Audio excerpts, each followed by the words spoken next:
ہم سے کیا ہمارا 1000واں حصہ نہیں پہچانتے ہو؟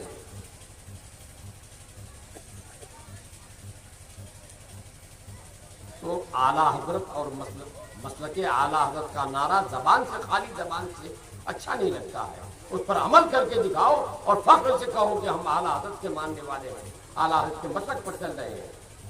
یہ ہے اعلیٰ حضرت، ہاتھ میں دھاگا باندھ کے، کنگن باندھ کے تم کہو کہ مسلک اعلیٰ حضرت زندہ باد، تو اس سے دنیا میں دیکھنے والوں پر کیا تاثر ہوگا؟ یہی مسلک اعلیٰ حضرت ہے۔ اعلیٰ حضرت کے مسلک پہ چلنے کی کوشش کرو۔ حضور مفتی اعظم ہند نماز کا کتنا اہتمام کرتے تھے، تو وہ تو بہت سے لوگوں نے ہمارے علاقے میں بھی دیکھا ہے۔ اعلیٰ حضرت کو نہیں دیکھا، مفتی اعظم کو تو دیکھا ہے۔ تو مفتی اعظم کسی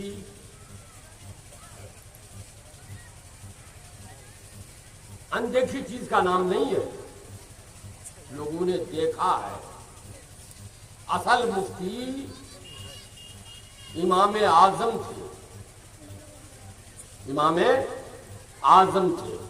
امام اعظم کے زمانے میں جتنے مسائل ہو سکتے تھے سب کو امام اعظم نے لکھا اور ایسے قواعد مرتب فرمائے کہ قیامت تک جتنے مسائل ہو سکتے ہیں سب انہی قواعد کی روشنی میں حل ہوتے ہیں۔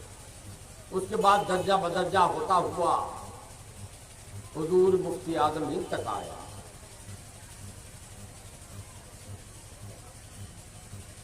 مفتی ان حضرات نے ان مسائل کو حل کیا جو ان کے زمانے میں پیدا ہوئے۔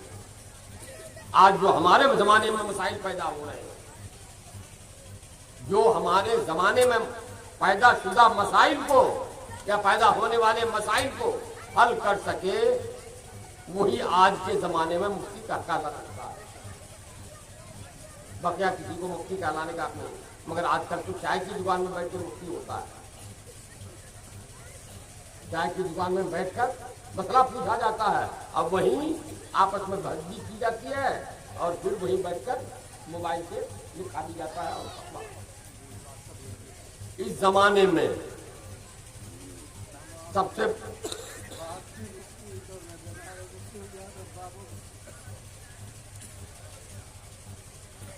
ارے ان جاہلوں کو یہ بھی نہیں معلوم ہے کہ مفتی کسے کہتے ہیں، مگر اسی پر قناعت نہیں۔ یہ مفتی اعظم بہار، مفتی اعظم بنگال، مفتی اعظم پورنیہ، مفتی اعظم کٹیہار، وہ بھی مفتی اعظم ہند بھی ہو گئے، پوسٹر میں چھپ رہا ہے۔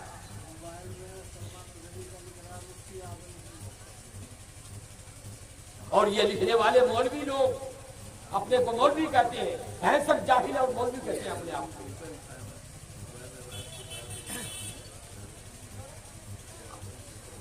اب دیکھیے اس زمانے میں کا مسئلہ پیدا ہو گیا ہے، اب تو کوئی عرفاً شک و شبہ نہیں رہا کہ چاند پہ لوگ پہنچ گئے۔ حدیث میں آیا ہے چاند دیکھ کے روزہ رکھو، چاند دیکھ کے عید کرو۔ اب جو چاند پہ پہنچ گیا ہے وہی اگر رہے تو وہ کیا دیکھ کے روزہ رکھے گا، کیا دیکھ کے عید کرے گا؟ وہ تو ہر نقصانے پر ہے۔ تو کون سا چاند دیکھ کے روزہ رکھے گا، کون سا چاند دیکھ کے عید کرے گا؟ جو آج کے یہ مسائل حل کر سکے وہی صحیح معنی میں مفتی ہے۔ اور چپی بال رکھ کر وہ چٹک بٹک عورتوں کو شرما دینے والا لباس پہن کر چائے کی دکان پہ بیٹھ کے موبائل چلانے والا وہ بھی مفتی ہے۔ یہ سب قیامت کی نشانی ہے۔ بخاری شریف کی حدیث ہے، اللہ کے رسول سربری کائنات صلی اللہ تعالی علیہ وسلم نے ارشاد فرمایا، اذا وصل الامر الى غیر اہلہ فانتظر الساعہ، جب کام نااہل کو سونپا جائے، نااہل کے سپرد ہو جائے تو سمجھو کہ قیامت قریب آ گئی ہے، قیامت کا انتظار کرو، یہ وہ دور پیدا ہو گیا ہے۔ اللہ تبارک و تعالیٰ آپ کو، ہم کو، سب کو ایمان کے ساتھ، سنیت کے ساتھ زندگی گزارنے کی توفیق عطا فرمائے، اور اپنے بزرگوں کے چھوڑے ہوئے نقوش قدم سے چلنے کی توفیق عطا فرمائے۔ حضرات، آج کے دن میں نے پہلے بھی کہا، پھر کہہ رہا ہوں کہ آج اسلام اگر پھر بھی قائم ہے کچھ تو مدرسوں ہی کے ذریعے قائم ہے۔ جس دن مدرسے نہیں رہیں گے، کوئی جنازہ پڑھانے والا نہیں ملے گا، کوئی بچے کے کان میں اذان کی آواز سنانے والا نہیں ملے گا۔ اس لیے بہرحال آپ اپنے بچوں کو سیٹھ بنا لو، ٹھیکیدار بنوا لو، بڑا کاروباری بنوا لو، تجارت پیشہ بنوا لو یا اور کچھ بنوا لو، لیکن ضروریات اسلام، ضروریات زندگی کے مسائل، قرآن ضرور پڑھوا لو تاکہ اس کی نماز صحیح ہو سکے۔ اور اگر کوئی نہ ملے، عالم اس وقت موجود نہ رہے، تو جنازہ اپنے باپ کا وہ پڑھ سکے، فاتحہ اپنے باپ کے لیے پڑھ سکے۔ رمضان میں عام طور پر علماء ہمارے باہر چلے جاتے ہیں مدرسے کے چندے کے لیے۔ رمضان میں کوئی مر جائے تو جنازہ پڑھنے والا نہیں ملے گا، ڈھونڈنا پڑے گا کہ جنازہ کون پڑھ دے گا۔ اور اگر کوئی مل بھی گیا مولوی تم کو، تو کوئی ضروری نہیں ہے کہ وہ مولوی کو جنازے کی دعا بھی یاد ہو۔